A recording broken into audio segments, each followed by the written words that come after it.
Durante sessão do plenário da Câmara, diversos deputados lamentaram decisões de ministros do Supremo Tribunal Federal e, ainda mais, a omissão e conivência do Congresso Nacional para com absurdos que vêm sendo cometidos. O deputado Reinaldo Stefanes relatou algumas decisões do ministro Toffoli, anulando provas e decisões, e lamentou. No recesso, o ministro Dias Toffoli primeiro deu uma sentença anulando decisões anteriores de vários magistrados, como acordos de leniência feitos pela JF de bilhões de reais já haviam sido reduzidos e foram anulados, sabendo que houve corrupção, que são réus confessos, que as decisões estavam transitadas em julgado. Eu nem sei se ele tinha esse poder, mas o Supremo hoje pode tudo. Parece que a corrupção pode acontecer, porque depois o Supremo perdoa. E ainda a esposa dele, sendo advogada, recebeu uma fortuna com essa decisão. É no mínimo imoral, além de ser uma afronta a todo o Brasil. E ele fez isso também com a Odebrecht. O deputado prosseguiu. Há outro ministro que no recesso também afrontou esta casa. E sobre isso eu quero falar com o senador Rodrigo Pacheco, presidente do Congresso Nacional, que para mim é uma decepção. Talvez seja o pior presidente da história do Congresso Nacional. Ele apequenou o parlamento brasileiro na presidência. Também quero falar com o nosso amigo, presidente da Câmara dos Deputados, Arthur Lira. Eles têm que enfrentar o ministro Alexandre de Moraes. O ministro tem tomado atitudes ilegais, não tem respeitado o parlamento brasileiro. Stefanes lembrou alguns dos últimos absurdos cometidos por Moraes, como as invasões das casas do líder da oposição ao governo Lula e do ex-diretor da ABIN, e disse: fora a condenação de centenas de brasileiros de bem, donas de casa, trabalhadores que teoricamente estavam dando um golpe que nunca existiu. Eles foram condenados a 17 anos, a 15 anos. É um absurdo o que está acontecendo. E o senador Rodrigo Pacheco não toma posição, não enfrenta o Supremo. O deputado Arthur Lira tinha que vir a público e dizer que foi um absurdo o que aconteceu. Defender o parlamento brasileiro é defender a democracia e defender o bem de todo o país. Mais de 2.000 pessoas foram presas em massa a mando do ministro Alexandre de Moraes, do Supremo Tribunal Federal, com a colaboração do Exército Brasileiro, sem o menor respeito a direitos humanos ou ao devido processo legal. Centenas dessas pessoas passaram meses a fio presas e só foram libertadas com medidas cautelares excessivas e arbitrárias, muito piores do que as que são aplicadas a pessoas condenadas por crimes graves. Milhares de famílias continuam sofrendo todos os dias com as restrições às suas liberdades e seus patrimônios. Tudo sob o olhar complacente do Senado Federal. Enquanto cidadãos comuns ficam sujeitos a medidas abusivas, autoridades do governo Lula envolvidas nos fatos do dia 8 de janeiro seguem livres, leves e soltas. O general G. Dias, por exemplo, era o ministro do Gabinete de Segurança Institucional, era responsável pela segurança do Palácio do Planalto e foi filmado no interior do palácio interagindo com os invasores. Até o momento, o general G. Dias não foi preso, não teve seu passaporte apreendido, não sofreu busca e apreensão, não teve suas contas bloqueadas, nem seus bens ou sua renda apreendidos. Essas medidas cautelares são reservadas a conservadores, que podem sofrer qualquer uma ou várias delas sem qualquer indício de crime, sem direito à defesa nem acesso ao devido processo legal. Quando aplicadas a conservadores, as medidas cautelares podem perdurar pelo tempo que desejar o senhor ministro que determina sua aplicação, ainda que as pessoas não tenham foro privilegiado e não estejam, portanto, sujeitas à jurisdição das cortes superiores. apoiadores do ex-presidente Jair Bolsonaro e pessoas que apenas têm um discurso diferente do imposto pelo cartel midiático, vêm sendo perseguidos, em especial pelo judiciário.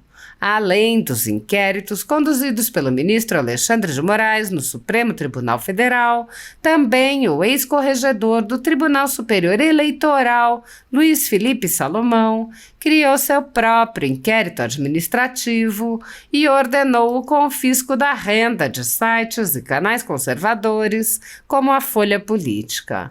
Toda a receita de mais de 31 meses do nosso trabalho está bloqueada por ordem do TSE, com aplauso dos ministros Luiz Roberto Barroso, Alexandre de Moraes e Edson Fachin. Sem a possibilidade de receber a renda de seu trabalho, o jornal corre o risco de fechar. Se você apoia o trabalho da Folha Política e pode ajudar, use o QR Code para doar qualquer quantia para a empresa Raposo Fernandes ou use o código ajude@folhapolitica.org.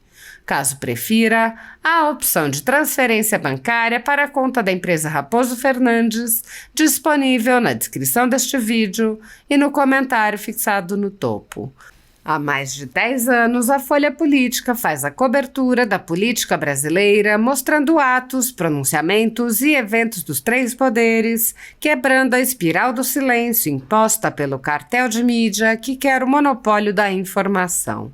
Pix ajude@folhapolitica.org. Assista. Do Reinaldo Stefani. Tem a palavra, Vossa Excelência. Obrigado, presidente Pompeu de Matos. Eu fico preocupado com o que está acontecendo no Brasil, principalmente com as decisões dos ministros do Supremo Tribunal Federal. Só agora, no recesso, o ministro Toffoli, ele primeiro deu uma sentença anulando decisões de vários magistrados anteriormente, de acordos de leniência feitos pela JIS, de bilhões que já tinham sido reduzido e foram anulados, sabendo que houve corrupção, que são réus confessos, que são decisões que já estavam transitadas em julgados. Eu não sei nem se ele tinha esse poder, mas o Supremo hoje pode tudo. Parece que a corrupção pode acontecer, que depois o Supremo perdoa. E ainda com a sua esposa sendo advogada, recebendo uma fortuna com a decisão dele. É no mínimo imoral, além de ser uma afronta a todo o Brasil. E ele fez isso também com o Odebrecht. E há outro ministro que também, no recesso, afrontou essa casa. E nisso agora eu quero falar com o senador Rodrigo Pacheco, presidente do Congresso Nacional, que para mim é uma decepção, talvez seja o pior presidente da história do Congresso Nacional. Ele apequenou o parlamento brasileiro na sua presidência. E também o nosso amigo presidente da Câmara dos Deputados, Arthur Lira. Eles têm que enfrentar o ministro Alexandre de Moraes. Ele tem tomado atitudes ilegais, não tem respeitado o parlamento brasileiro. O que ele fez no recesso de mandar a Polícia Federal na casa do líder da oposição, o deputado Carlos Jordi, foi um crime, e ainda com evidências falsas, porque o motivo da ida da Polícia Federal na casa do Carlos Jordi é porque, teoricamente, uma pessoa que esteve aqui fez um grande vandalismo, era o líder da operação, ele não estava nem aqui, foi uma montagem. Na realidade, foi uma afronta ao parlamento brasileiro, e foi, na realidade, o principal objetivo conseguiu o celular do Carlos Jordi para incriminar outras pessoas. O deputado Ramagem, da ABIN, que por coincidência a ABIN agora diz que o dia 8 de janeiro do ano passado, o governo foi o principal responsável pela sua omissão e conivência. O Ramagem teve sua casa invadida. O deputado federal, não há motivo, fora a condenação de centenas de brasileiros, de bens, donas de casas, trabalhadores, para concluir, presidente, que teoricamente estavam dando um golpe que nunca existiu, condenado de 17 anos a 15 anos. É um absurdo o que está acontecendo. E o senador Rodrigo Pacheco não toma posição, não enfrenta o Senado, e também não enfrenta o Supremo, e também o deputado Arthur Lira tinha que vir a público e dizer que isso foi um absurdo o que aconteceu. Defender o parlamento brasileiro é defender a democracia, é defender o bem de todo o país. Obrigado, presidente. Boa noite, presidente Pompeu Matos. Boa noite, Brasil. Boa noite, meu Pernambuco. Trago aqui um tema que hoje, em todas as pesquisas, está sendo destacado como o maior câncer do Brasil: a corrupção. A Transparência Internacional rebaixou o Brasil 10 pontos no ranking de percepção da corrupção. Um dos elementos avaliados foi o perdão das multas da Odebrecht. Senhores brasileiros, 25 bilhões de reais foram perdoados pelo ministro do Supremo Tribunal Federal, Dias Toffoli. Imaginei que depois dessa péssima notícia dada, fossem o STF, o MPF, o CNJ reavaliar a decisão de Dias Toffoli, debater sobre o mecanismo de transparência e fazer uma advertência ao governo. Afinal de contas, a mancha da corrupção atrapalha bastante o acesso do nosso país, até mesmo de integrar um dia a OCDE. Mas pasmem os senhores, inacreditável, é inacreditável. Aconteceu. O ministro Dias Toffoli abriu uma investigação contra a Transparência Internacional. Ou seja, o Brasil virou um país onde se persegue o mensageiro. Como presidente da Frente Parlamentar de Combate à Corrupção desta casa, quero afirmar que vamos acompanhar mais essa perseguição e colocaremos a nossa frente parlamentar à disposição, não só da Transparência Internacional, mas de todas as instituições e órgãos que desejem combater esse mal colateral do socialismo. A corrupção, senhores, mata. A corrupção mata o futuro de uma nação quando está entranhada na educação. Os nossos jovens, nossas crianças, passam a ter menos oportunidade de aprender e de ter condições de concorrer nesse mercado tão violento que é. A corrupção mata diretamente por falta de remédio, falta de equipamento, mata por falta de segurança pública. A corrupção tira o salário dos professores, dos profissionais de saúde, dos profissionais de segurança pública. Estamos dando entrada, e aí convoco todos os parlamentares desta casa, em uma moção de repúdio contra esta barbaridade. E já concluir, presidente, para concluir, e já peço o apoio de todos, e estou provocando a reunião amanhã com o nosso líder, o nosso coordenador da Frente Parlamentar de Combate à Corrupção no Senado, nosso amigo, o senador Eduardo Girão, onde trataremos dessa e de outras ações, num país onde, nitidamente, a corrupção está comandando a nação. E nós sabemos, para concluir, presidente, e nós sabemos por que está exatamente a corrupção comandando a nação. Porque o presidente da República é o maior corrupto do mundo. O presidente da República é declaradamente um ladrão e está desviando, continua desviando o dinheiro do povo brasileiro. Estamos atentos e esta casa vai sim se posicionar e acompanhar o dinheiro suado que é pago pelos impostos de todo o povo brasileiro. Meu muito obrigado. Obrigada, presidente Pompeu. Desejo a todos e a Vossa Excelência um excelente ano de muitas conquistas. Eu subo essa tribuna para tratar de dois assuntos. O primeiro, de constatar que o nosso país está tudo de pernas para o ar. E isso se reflete principalmente nas últimas ações do Supremo Tribunal Federal. Eu realmente fico muito incomodada, até porque quando a gente fala do Supremo Tribunal Federal, para mim, vem aquele órgão máximo, né, da justiça, que simboliza a justiça, que simboliza o cumprimento e o guardião da Constituição.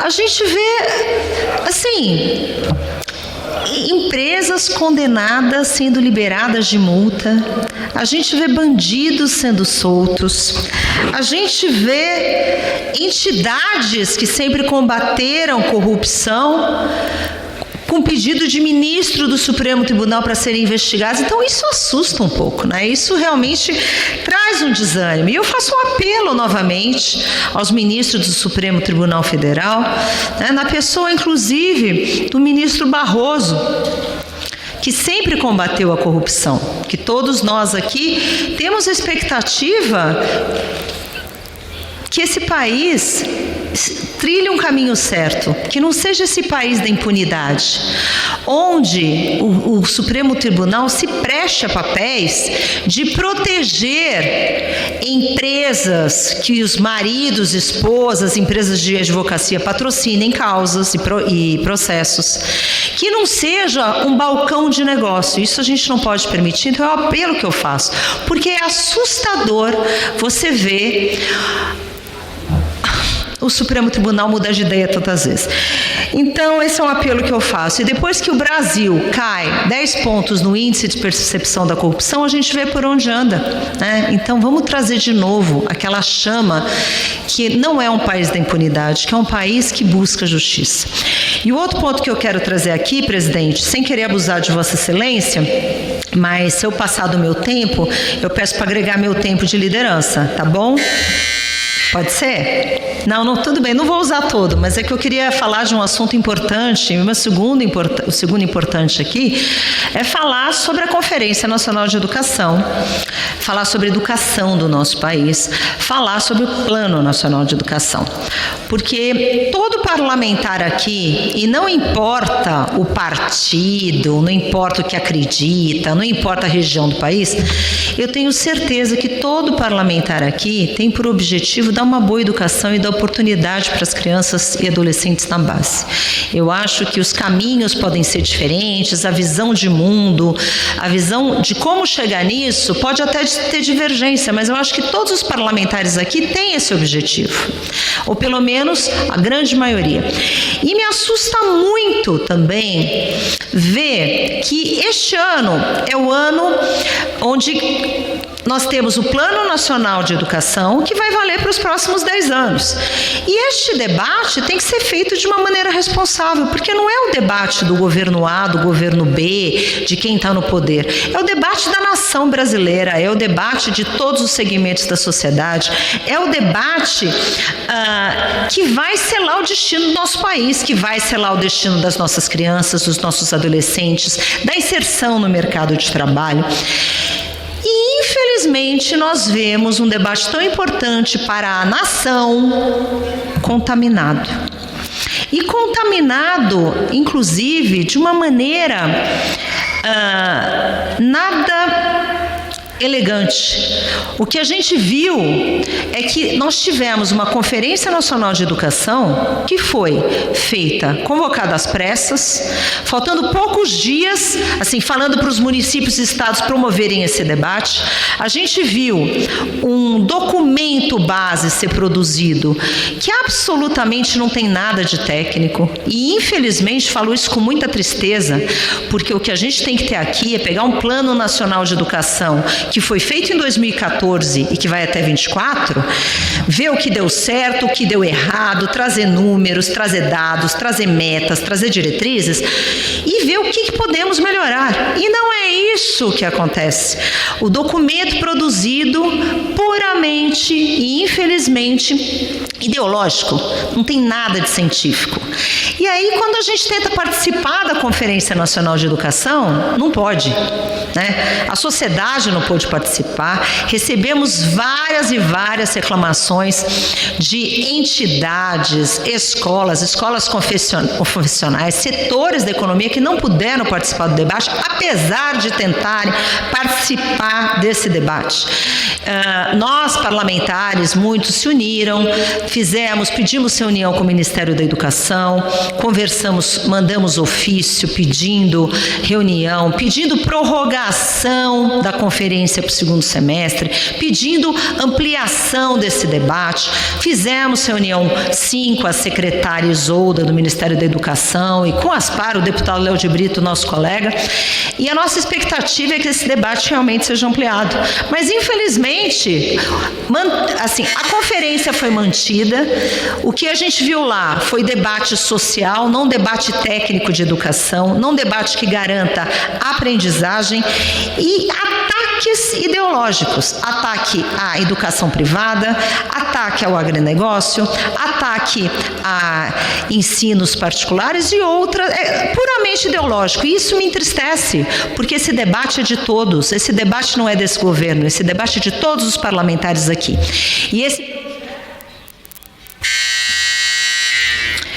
E esse projeto vem para o Congresso Nacional provavelmente em março. O Ministério se comprometeu a ampliar esse debate e esta é a minha expectativa.